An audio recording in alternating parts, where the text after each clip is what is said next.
Got shutter cocked, the main drive cam pulled back out of the way. I can put the retard gear train in position. That's held in place with 2 screws. One forms the pivot at this end. Make sure that's pulled back, that's good. And the second one allows for adjustment, and the adjustment is used so that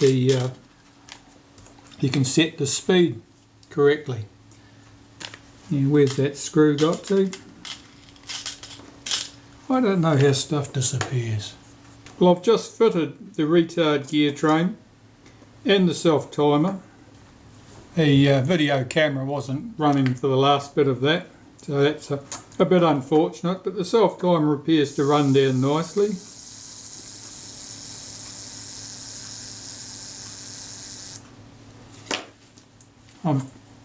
We'll cock the shutter,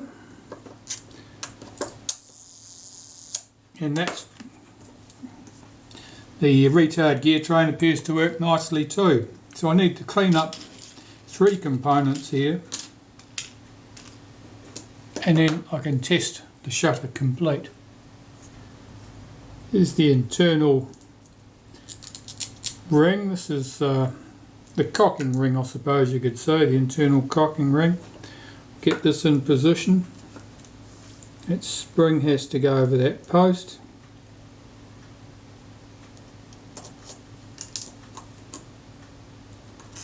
It sits in there like that, and as it comes round it catches the arm on the self timer and causes the self timer to run down if the self timer has been set. Put that gear in position, that little pinion. That little pinion drives the main drive cam from that ring.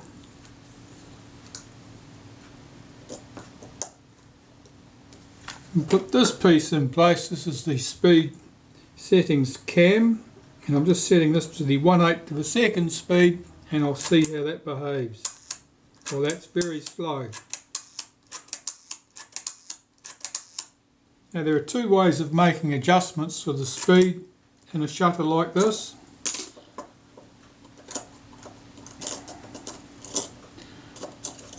The first is to swing the retard gear train in towards the centre of the shutter for greater engagement with the cam, which will slow down the shutter, or moving it out towards the outside of the case, which will engage for lesser engagement with the drive cam and a faster shutter speed. There's also an alternative way, which is used for making final adjustments, and that's the pin on this arm here tracks here, and that's what sets our speeds. So if you bend that pin, effectively it's moving the speed to something other than what it would have been. Now, I notice that the pin here is bent out, which would slow down the shutter. If I bend that pin up so it's vertical again, there's every likelihood my speed will be something like correct. Certainly it'd be moving it in the right direction compared with the current result, which is certainly too slow. And since I'm not a great fan of seeing things bent, I will put that back where it was originally in the straight up and down position and see if that will help my case. Right, I'll find the tool to do that. But I have a hollow punch here from a watchmaker's staking set, and it's a good size match for this pin, so putting it over the pin and leaning over a bit to pull that pin across, I'll have bent that pin back upright. Let's see how we go. I'll test that, but that sort of sounds slightly fast, if anything.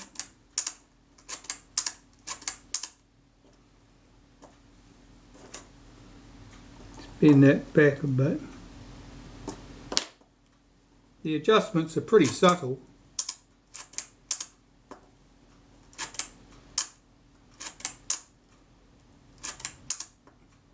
My experience tells me that that is too fast still.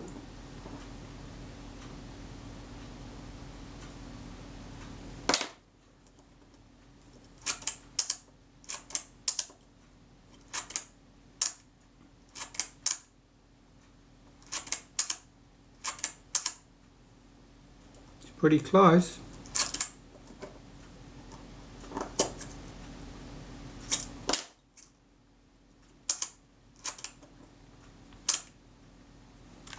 I'll go and test that. That sounds pretty good to me. So I'm just putting this front retainer ring on here to hold all this together while I test that speed. Oh, that speed was right on the money. So either by good luck or good judgment, I'm going to say good judgment, we've got that spot on. So I'll remove that retainer. There's one more component needs to go to the inside of the shutter here now.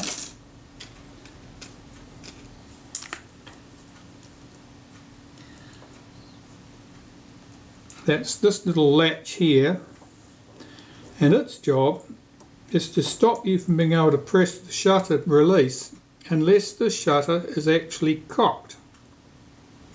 Because if you could press the shutter release, then it would release the film mechanism, advanced mechanism, and allow you to wind on again, which of course would mean that you could effectively end up with a blank frame. I'll just check the screws on that speed retard gear train there first to make sure I tighten those right up. Especially since when the shutter came in, that screw was loose. So we don't want a repeat of that. No, it is tight.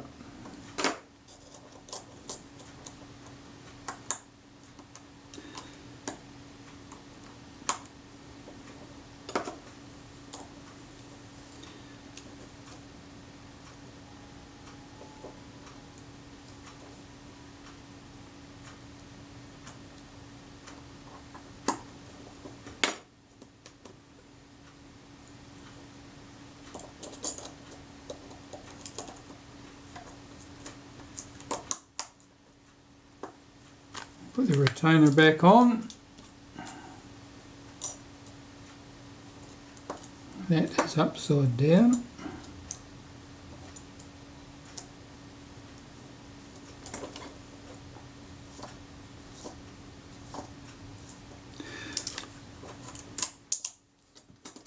I'll check the self timer while we're here. I'll just set that.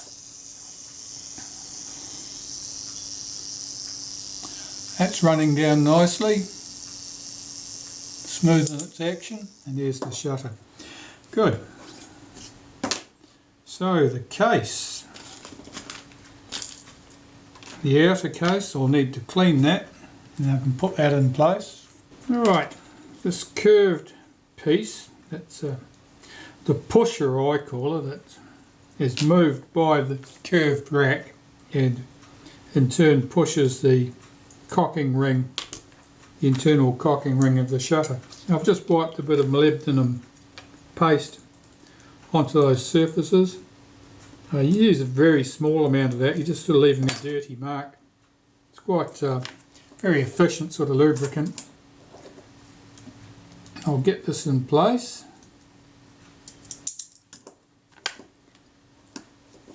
And rotate this into position. Got to get this flash contact seated. It's always sometimes a bit reluctant to go. That's good. With 3 screws. This one with the large head, that locates the shutter in the focus mount to stop it rotating. With 2 small screws here. One of them is larger diameter than the other. The larger diameter one's there, the smaller diameter one is over here. There's not much between them, but you can force the larger diameter one into the small hole with enough force. It doesn't do anything any good, but then you're left with a screw that doesn't want to fit the larger hole. So be careful that you've got them the right way round. Alright, let's just check. That's all working smoothly. And I just need to clean up the front shutter components here and put all this together. Okay, let's carry on with this.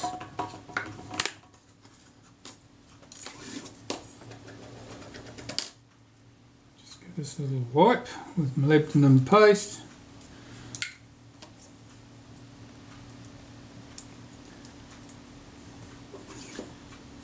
And this ring couples to the aperture setting.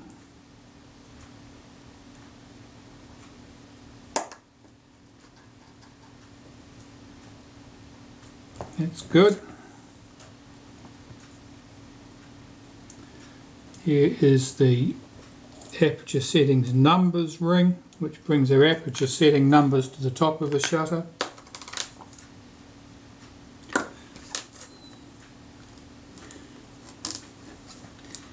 Here's the lens mount. This section here, this forms the detent for the click stops for the shutter, so I just put a touch of molybdenum paste on that. And this should just seat in here. Something's not centering up. Let's find out what's going on here. That ring's shifted.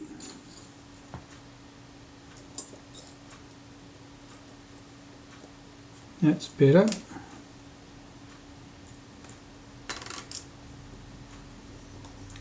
Help if I take the retaining ring off. Nothing's fitting without that in the correct position. That's better. Yeah, the retaining ring.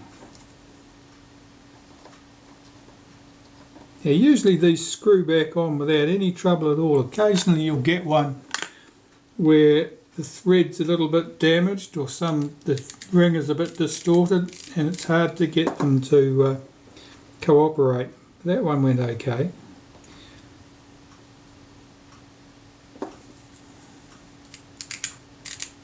Just getting this, I don't want there should be positive click stops, but it shouldn't be stiff in its action. Just getting the right balance. That's pretty good. I can tell by the paint marks that's not exactly where the last person had it, but then again I've managed to criticise them for all sorts of things, so that'll be the least of their sins. And see if I can get that screw to run in nicely. This screw is very small, it's quite short. It's not always easy to get that to run in smoothly, though that one went okay. That's the shutter done. I just need to clean the lens and put the lens back in there really. Start with the rear component. Let's look at that. Now normally I clean the outside of these components, outside surfaces, with a bit of naphtha to lift any grease or dirt off them. I'll try and keep well away from the glass itself.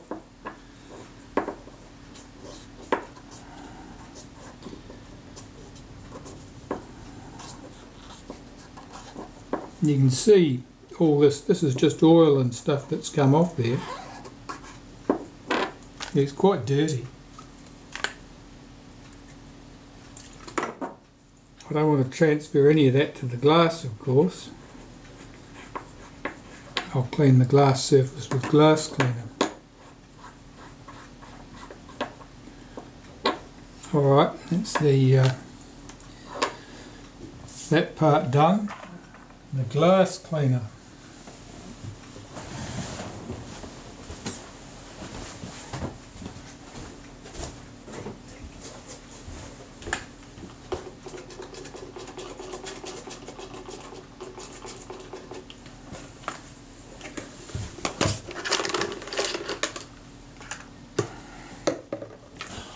See, I'm just about out of this, so the pump bottle's not playing the game.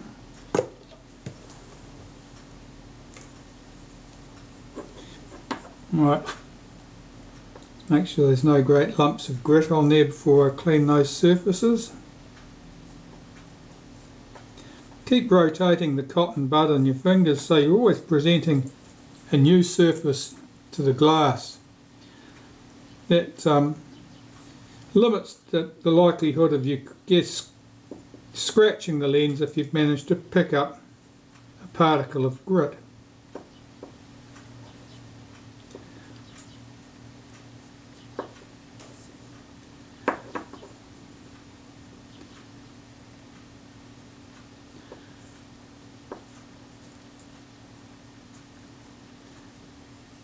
And it's usually easy enough to judge by reflections how clean you have the surface. That looks pretty good.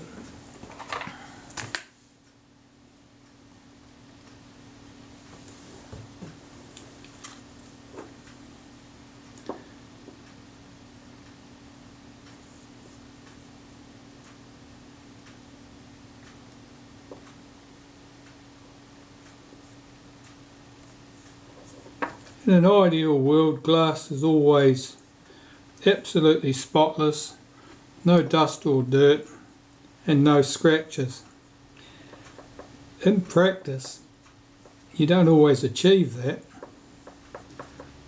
but that doesn't stop you getting good photos.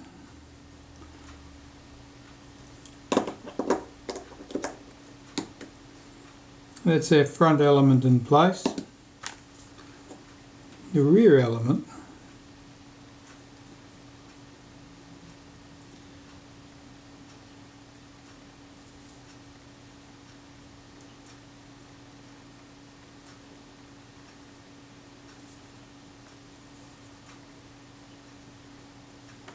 I'll clean that surface and fit that in place.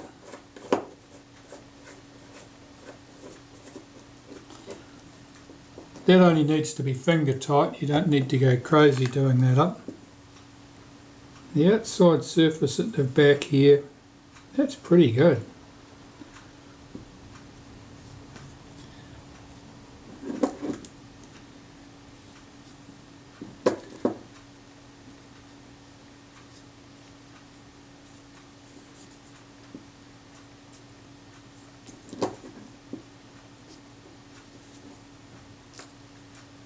I think that's good. So what have I got to clean here? Well, the retaining ring and the shim washers. The retaining ring to start with. This is usually quite greasy.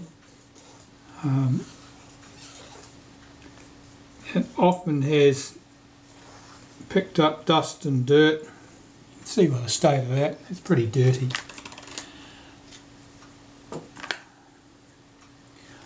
Sometimes there's paint embedded in the threads. If paint had been used to touch up damage to the back of the retaining ring, or if somebody had used paint or something similar to lock the retaining ring. That looks much happier. I'll check that. Oh, it spins on very easily, that's good. Now, the washers, the shim washers. These are very oily. One of them is paper and the other is steel.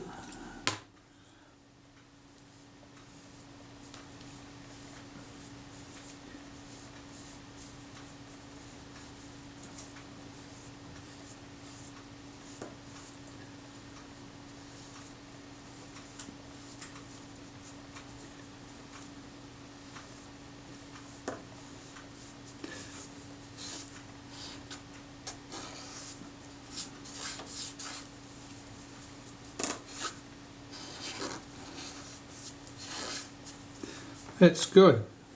Normally I put the paper shims, if I've got paper shims present, I normally put them on the shutter first and then the metal shim over the top like that, so that the metal shim presents to the camera body, and then you're less likely to damage the paper shim, tear it or anything while you're installing the shutter. Alright, that's our shutter ready to go back in the camera there. That's fine. I can get on to the next part of this job.